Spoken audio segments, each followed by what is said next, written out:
Assalamualaikum warahmatullahi wabarakatuh.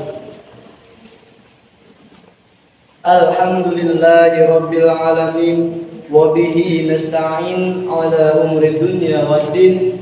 Assalatu wassalamu ala asrafil anbiya'i wal mursalin wa ala alihi wa sahbihi ajma'in. Amma ba'd. Pertama-tama marilah kita sama-sama panjatkan puji dan syukur kita kepada Allah Subhanahu wa taala yang telah memberikan kita nikmat-nikmatnya sehingga kita masih bisa berkumpul di tempat yang insyaallah mubarakah ini.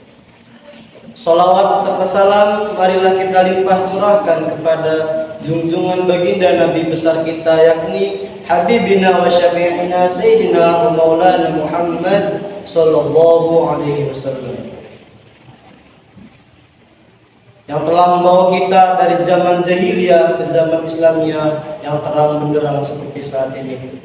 Baiklah, pada muhadharah kali ini saya ingin menyampaikan tentang langkah-langkah meningkatkan kecintaan terhadap Allah di bulan Ramadan. Yang pertama, bertaubat. Allah Subhanahu wa taala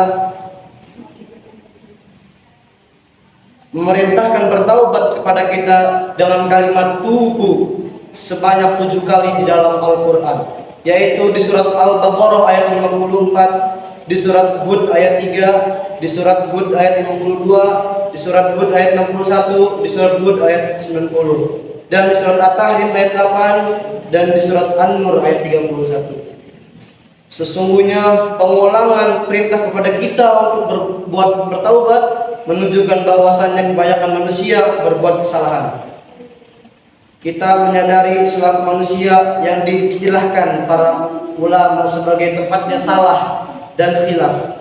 Istilah tersebut disadarkan pada sebuah hadis riwayat Imam Muslim bahwasannya Rasulullah SAW bersabda, "Wahai hambaku, sesungguhnya kalian berbuat dosa di waktu siang dan malam, dan aku mengampuni dosa-dosa itu semuanya. Maka mintalah pun kepadaku, pasti aku mengampuni kalian." Hadis riwayat Muslim. Yang kedua, berzikir.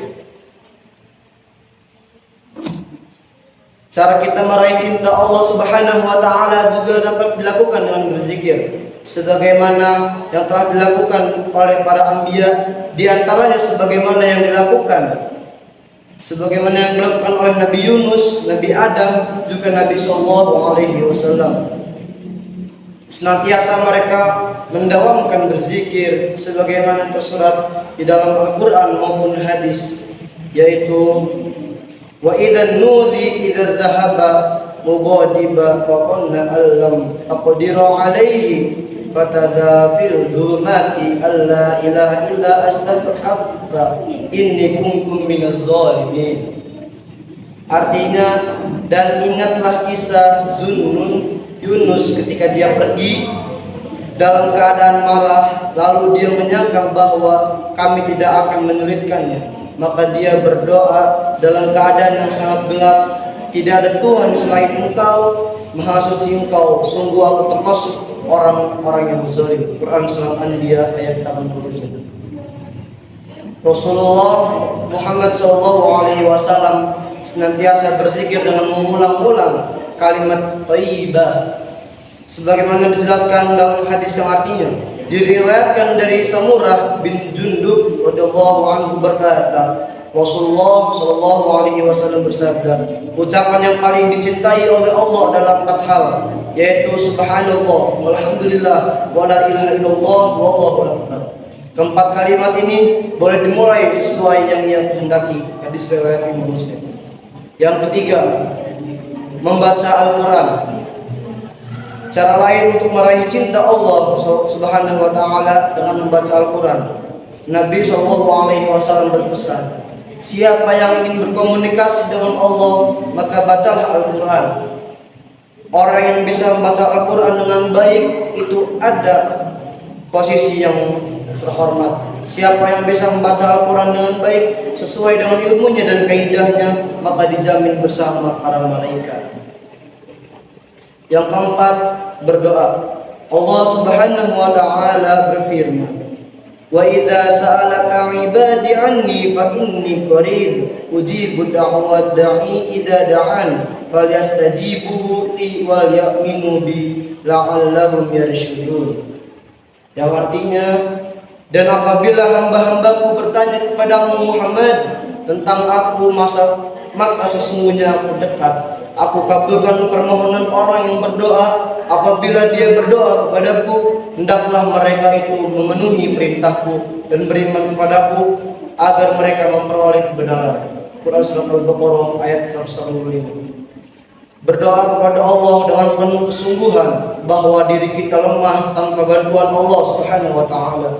Doa itu bagian dari ibadah, jangan pesimis untuk tidak dikabulkan. Semua doa akan dikabulkan, hanya ada yang segera dikabulkan, ada yang tertunda sampai beberapa waktu. Bahkan ada yang tertunda sampai Allah membalasnya di akhirat kelak. Berdoalah kepada Allah dengan diiringi dengan kesabaran dan ikhtiar. Saat doa kita terasa belum terkabul, hendaklah kita berintrospeksi. Mungkin masih ada hal-hal yang menghalangi atas terkabul doa. Mungkin karena dosa kita atau Allah menguji akan kesabaran kita. Namun kita tetap yakin bahwa Allah sangat mengetahui kapan doa itu mesti dikabulkan. Teruslah berdoa dengan selalu memenuhi perintah Allah Subhanahu wa taala dan bersungguh-sungguh beriman kepadanya. Mungkin hanya itu muhadharah yang bisa saya sampaikan. Semoga ada manfaatnya buat kalian semua dan khususnya saya pribadi. Kurang dan lebihnya saya mohon maaf. Wabillahi taufiq wal hidayah. Wassalamualaikum warahmatullahi wabarakatuh.